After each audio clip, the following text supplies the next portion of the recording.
But I grew up and started spending more and more time learning instead of playing because I thought this real estate thing, my parents are doing this, so it must work for them.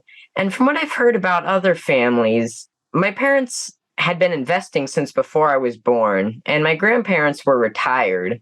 So I never grew up around people going to work every day.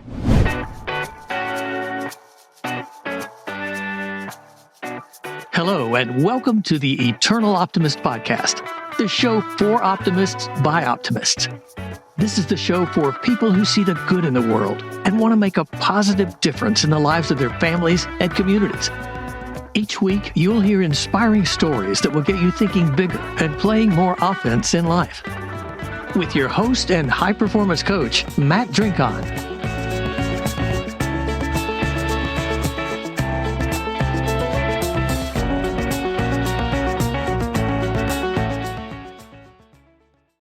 But I was homeschooled instead of public schooled, which I didn't think about that too much back then, but I'm actually really happy I was homeschooled because public school, I would have to get up early, and I'm not good at getting up early.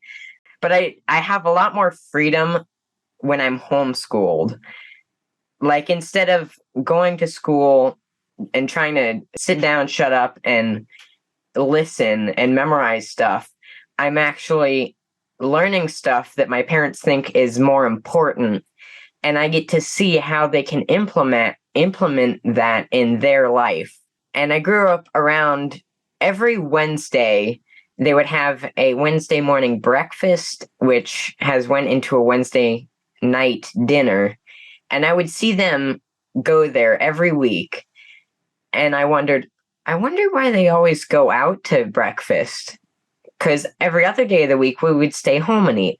And I just wondered, why would they do that? And then I learned they're doing that to invest. And after learning more about investing, what it is, how that helps our family, then I thought, oh, this is cool. I would go with them to those Wednesday dinners and breakfasts and events like the RIA meetings that we met each other at. We would go to those, and I started by going out into the kids' room that was outside of where the adults were. But I grew up and started spending more and more time learning instead of playing because I thought this real estate thing, my parents are doing this, so it must work for them. And from what I've heard about other families, my parents had been investing since before I was born, and my grandparents were retired.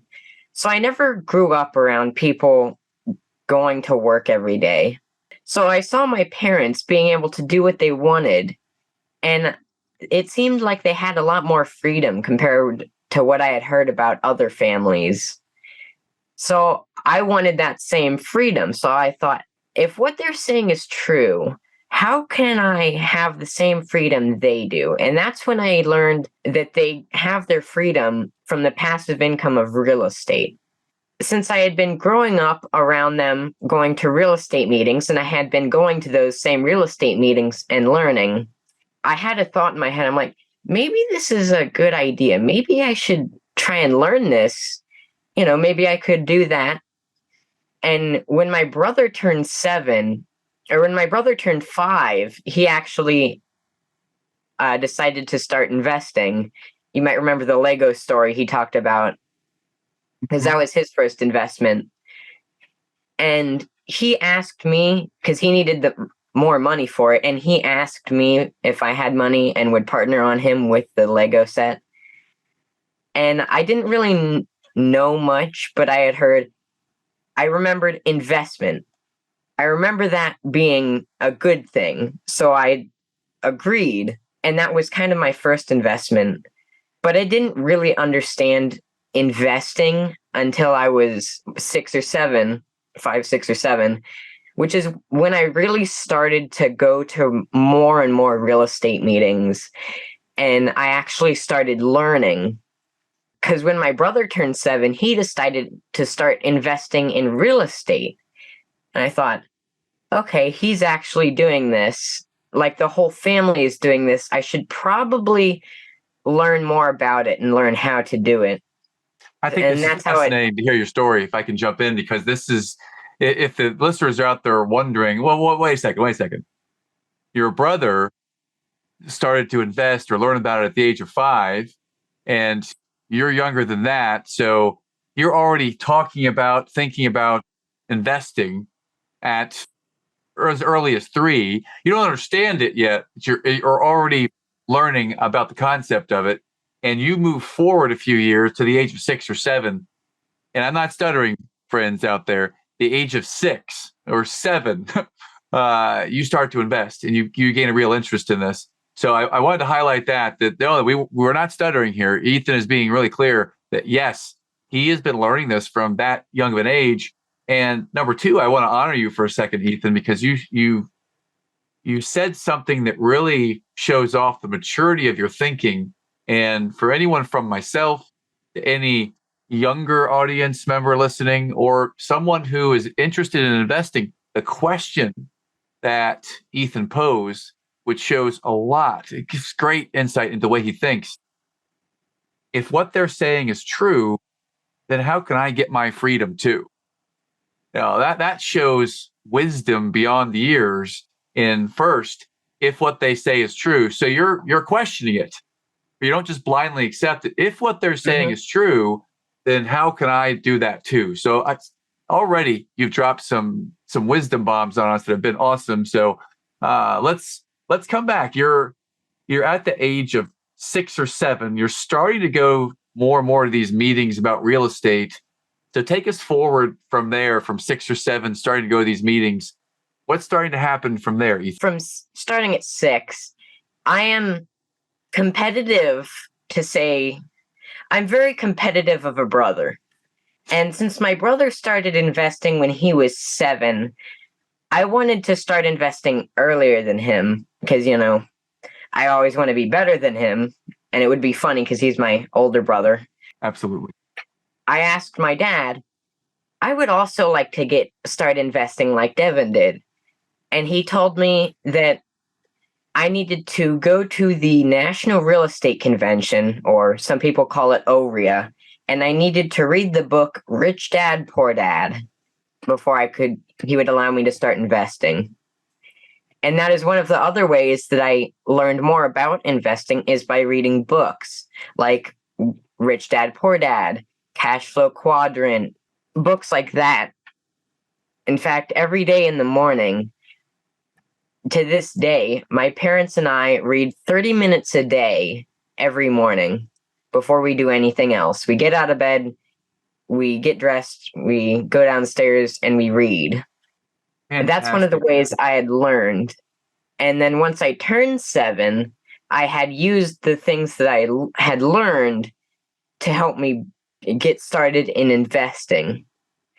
But when I was starting, I had the problem of I was underage. And the best way to get around that is to start a company. No one asks the birth date of a company. And starting an LLC has 2 main benefits. 1, it's good for asset protection. And 2, someone that's over the age of 18 that owns part of the company can sign stuff. My dad had told me that we should start the company with $1,000 to buy something small. So I bought a mobile home with that $1,000. I then cleaned it up and sold it for $2,000. This was completely normal to me. I bet a lot of your listeners has heard the phrase buy low, sell high. I had heard that so many times at those seminars and events that it had become normal. And after that, I looked for a house to buy, and a contractor that worked for my dad told him that he just wanted out of a 6 unit. When my dad told me this, I thought it might be cool if I bought a 6 unit for my next property instead of a house. So I did my due diligence, and I figured out that he was behind on payments. I didn't think that the $2,000 would be enough to buy it, but I really wanted it. So I figured out who he owed money to.